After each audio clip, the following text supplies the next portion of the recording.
આજે વિશ્વ પર્યાવરણ દિવસ નિમિત્તે વડાપ્રધાન નરેન્દ્ર મોદીએ વિશ્વ પર્યાવરણ દિવસની ઉજવણી કરી છે.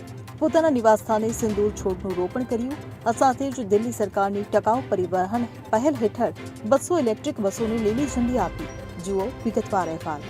કચ્છની તાજેતરની મુલાકાત દરમિયાન 1971ના યુદ્ધમાં નોંધપાત્ર હિંમત દર્શાવનારી મહિલાઓના એક જૂથે વડાપ્રધાન મોદીને મળ્યા અને તેમને સિંદૂરના છોડ ભેટમાં આપ્યા.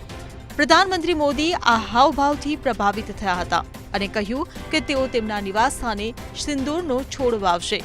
આજે વિશ્વ પર્યાવરણ દિવસ પર તેમણે દિલ્હીના 7 લોક કલ્યાણ માર્ગ ખાતેના તેમના નિવાસસ્થાને સિંદૂરનો છોડ વાવીને પોતાનું વચન પાળ્યું હતું. વડાપ્રધાને એક્સ પર લખ્યું કે આજે વિશ્વ પર્યાવરણ દિવસ પર મને નવી દિલ્હીમાં પ્રધાનમંત્રી નિવાસ સ્થાને તે છોડ રોપવાનું સૌભાગ્ય પ્રાપ્ત થયું છે.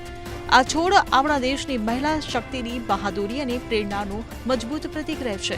આ સાથે જ વડાપ્રધાન મોદીએ દિલ્હી સરકારની ટકાઉ પરિવહન પહેલ હેઠળ 200 ઇલેક્ટ્રિક બસોને લીલી ઝંડી આપી. આ પગલાંનો ઉદ્દેશ્ય દિલ્હીમાં પ્રદૂષણ ઘટાડવાનો અને પર્યાવરણ માટે ટકાઉ પરિવહન વિકલ્પો પૂરા પાડવાનો છે.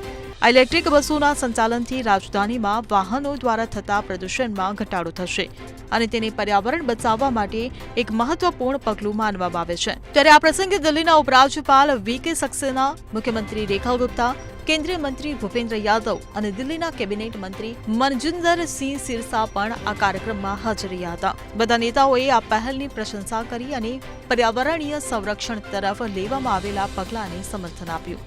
આ વર્ષે વિશ્વ પર્યાવરણ દિવસ પર એક પેડ માં કે નામ અભિયાનનો બીજો તબક્કો શરૂ કરવામાં આવ્યો છે, જેનો ઉદ્દેશ્ય 5 જૂનથી 30 સપ્ટેમ્બર સુધી 10 કરોડ વૃક્ષો વાવવાનો છે. આ પહેલ લોકોને તેમની માતાઓના નામે વૃક્ષો વાવવા માટે પ્રોત્સાહિત કરે છે, જે પ્રકૃતિ પ્રત્યેના પ્રેમ અને જવાબદારીનું પ્રતીક છે. આ પહેલ હેઠળ પીએમ મોદીએ અગાઉ 2024માં વિશ્વ પર્યાવરણ દિવસ પર દિલ્હીના બુદ્ધ જયંતિ પાર્કમાં પીપળાનો છોડ વાવ્યો હતો, જેમાં વૃક્ષો અને પર્યાવરણીય સંરક્ષણના મહત્વ પર પ્રકાશ પાડવામાં આવ્યો હતો.